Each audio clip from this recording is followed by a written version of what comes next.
is now officially in the books, and whilst the show mainly delivered in terms of shocking moments, such as Kevin Owens and Randy Orton returning, the show featured its fair share of botches and blunders, from celebrities missing their cues to one of the worst moonsaults ever seen on WWE television. It was a show where not everything went to plan. Join us now as WrestleMania looks at 15 moments that were not supposed to happen at SummerSlam 2026.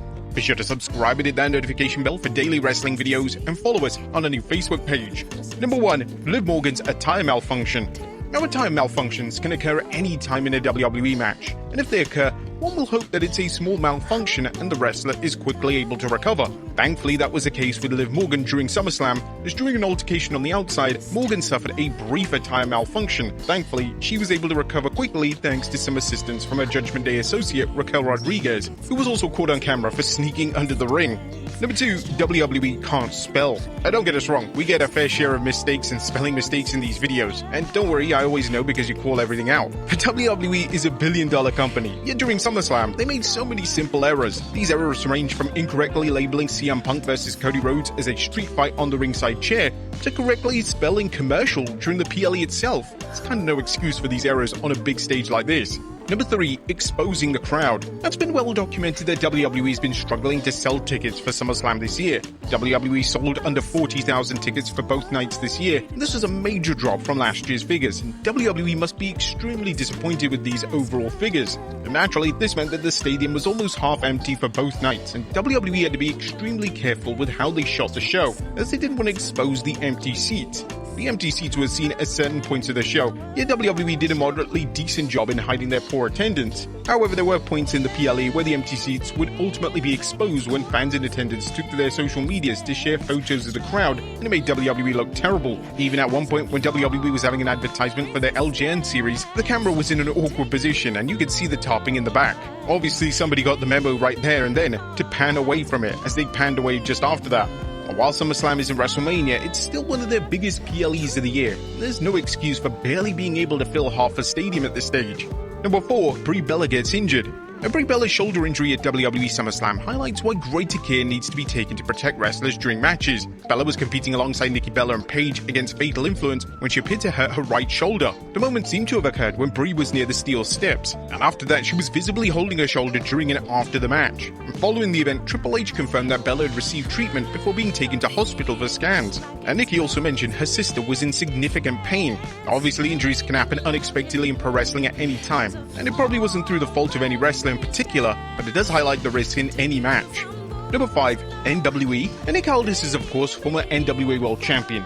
For whatever reason, the WWE commentator Michael Cole had grave difficulty announcing the phrase NWA. Cole would say NWE during his commentary for Aldis vs Gunther, and this is definitely a slip of the tongue that would have landed Cole in hot water in the old era WWE. You can just imagine it now, Vince screaming down the headset as Cole is trying to rectify the mistake.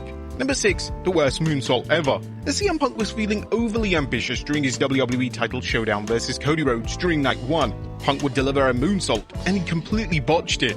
Punk was supposed to land the move cleanly and safely, yet Punk landed it right in a heap. It's unclear what went wrong with the move, yet it led to an incredibly awkward moment, as Rhodes clearly wasn't sure what to do, as he didn't get hit at all. In fact, the only person who did get hit was John Cena. Even Michael Cole was confused with how to address the move on commentary. Now, whilst it's appreciated that Punk is trying out new and rare moves that he doesn't normally do, there's just no need to do this at this stage of his career. And it's a miracle he didn't come out of SummerSlam with a serious injury. This unfortunately wasn't the only time Punk landed in a heap during the match, as when Punk attempted an elbow from the top rope onto Rhodes through the announce table, Punk landed in the worst way possible. It's almost as if he went feet first onto the commentary table and then awkwardly landed on his knees. And whilst this all contributed to the story of the match, there was no way that this was how Punk was supposed to land, especially when analyzing prior landings from the exact same spot. The botch landing likely came down to fatigue and exhaustion, as this was at the tail end of the match, and Punk's body likely just couldn't commit to such a huge spot. Number 7. Drop title. Now, speaking of CM Punk possibly being fatigued, this was seen during the post-match antics as Punk managed to drop his title as he was about to wave it up in the air. Obviously, this could have been easily put down to Punk's exhaustion, yet it was a botch nevertheless. Number 8. Mic issues. Mic issues are unfortunately common in WWE, especially on a live PLE. SummerSlam 2026 was no exception, as when Michael Cole cut to the post-show team, the mics weren't working properly, and it was impossible to make out what on earth the hosts were saying. This is likely going to be edited out of future replays of the PLE on Netflix and ESPN, as there's no need to keep this audio malfunction in the broadcast. Number 9. Oba forgets the finish. The finish of Oba Femi vs Brock Lesnar inside Hell in a Cell was supposed to be special. The finish was supposed to see Lesnar take a fall from grace onto the exposed ring canvas. This would have been an epic finish. It would have cemented Femi as the guy that finally stopped Lesnar in his tracks. Unfortunately, this went completely wrong, and when Lesnar took the bump, he completely missed the exposed wood. This then led to an awkward moment of Lesnar looking behind him during the final pin to realize that the final spot had been completely botched. Some fans believe that this completely ruined the match, and it's hard to disagree, as the entire match built to this one single spot, and it was completely mishandled. An interesting element when it comes to Lesnar is that he wore elbow pads for the first time in years during his match, something he hasn't worn since his first ever run in WWE, and there was a likely reason behind this, as Lesnar knew he was going to take this huge bump on the exposed mat, and he didn't want to do it without. Rather hilariously, it was all for nothing, and during the post-match angle which saw Lesnar go completely off script, he was quick to take the elbow pads off, as they were clearly irritating him throughout the matchup. Number 10. Sami didn't kick out. Whilst it was fantastic to see Kevin Owens return at SummerSlam, his return was almost an utter disaster, as the match finish was almost botched. During a pin attempt from Finn Balor, the scripted spot was that Gunther would break up the spot, yet he completely missed his cue. It has been debated whether or not the referee hit the 3 count, and the fact that he looked over to the timekeeper suggests that he was about to call it as a legitimate shoot and crown Balor as the winner. WWE went through a period of calling every match finish as a shoot, meaning that if a wrestler failed to kick out, the referee would have to call it as such. It's unclear if this is still the practice in the TKO era, but it looks like the game is more in favor of keeping things as initially intended. Number 11. Out of position.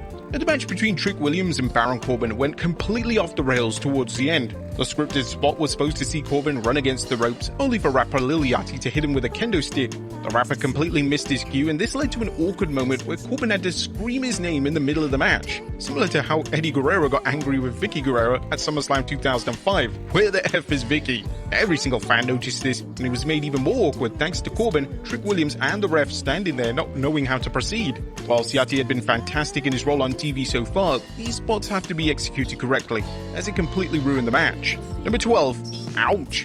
Torito Housen was impressive once again in the Human Money's on a pole match during SummerSlam. However, he had one rather rough landing. During his dive onto JD McDonough, Housen landed rough on the barricade head first. Both thought he was a bull again. Thankfully, it does look like he's okay, as there's been no reports of any injuries coming out of night 2 of the broadcast. Number 13. Where is Dean Ambrose? The WWE production crew would have been having a meltdown during the show's main event. During the intros for Roman Reigns versus Seth Rollins, a fan held up a sign saying, "Where is Dean Ambrose?" Hilariously, the fan kept bringing the sign back into the frame of the shot, so he clearly knew what he was doing. WWE were insistent on not showing the sign again, so it's possible that they purposely shot around the sign, and we can't rule out the idea that the sign was confiscated. Number 14. No rules? Believe it or not, Seth Rollins vs Roman Reigns at SummerSlam was not a DQ match. However, from watching the match, it looked like more of a street fight. At multiple points in the match should have been brought to a close, as at one point both men completely ignored the 10 count, and for whatever reason, the referee just stopped counting. There was even a point where Rollins should have been DQ'd with hitting Reigns with one of those security poles. Weirdly, in a spot later in the match, the referee would then begin to count again, so this was just poor scripting and management from whomever put the main event match together. And if that wasn't bad enough, DQs should have been called throughout the match, as weapon shots were involved in the match, and even Michael Cole on commentary struggled to explain why this wasn't a DQ. Obviously, this isn't the first time that this has happened during a Reigns main event match, as the exact same thing occurred at WrestleMania this year. This looks to be a new precedent for Reigns' main event matches, where the rules are just thrown straight out of the window. This is fine in theory and could definitely add to Reigns' established character, yet this needs to be translated to the audience, as it's just coming across as WWE not caring about the rules of the match. They just want fans to accept it and move on. At number 15, Corey looked pissed. Now, probably not a botch per se, but this looked completely off. On the SummerSlam post-show, Corey Graves would talk about how Corbin pulled off a huge win, winning the US title, and massively putting over Trick Williams, who's been red hot. But as he was making his point, he was interrupted by Joe Tessitore, and it seemed that Graves wasn't too happy about it. Well, let's face it, Corey could run rings around Joe, who doesn't grasp the same level of wrestling knowledge he has, and it was clear that he didn't want to be interrupted. But this was all likely a call from producers to